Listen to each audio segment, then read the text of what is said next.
what is genomic or biomarker testing? So we are struggling with how to have one unifying way of describing it because it's so complicated. Mm-hmm. So to me, biomarker testing is any aspect of the tumor that helps us choose the best treatment for that patient. And so it's a very broad term. And within biomarker testing, there are several different ways that we look at it. So one is to look at what proteins are on the cell surface.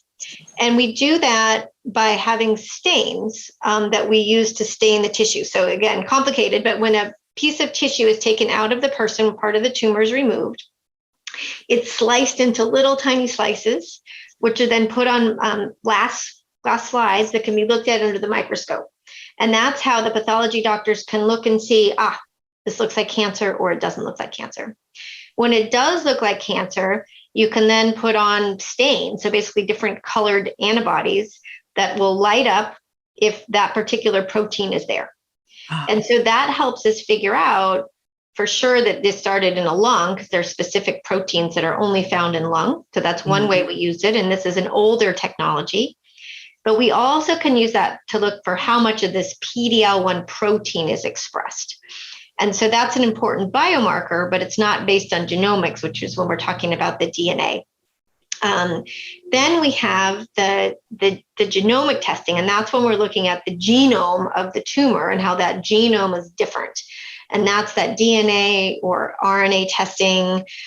We talk about it with the next gen sequencing. So sequencing, any of those terms are all meaning we're looking at some aspect of what makes the tumor genes and therefore the proteins made by the tumor different than the rest of the genes in the person. Mm-hmm. And so that testing, that genomic testing can be done on either the tumor specimen or that's where we can do blood tests that will be able to pull out those bits of the DNA that are from the tumor versus from the person and help us figure out what's going on with the cancer. So when we talk about biomarkers, the whole picture, and when I'm talking with patients who are diagnosed with lung cancer, we talk about, well, there's chemotherapy treatment, which is good for almost everybody.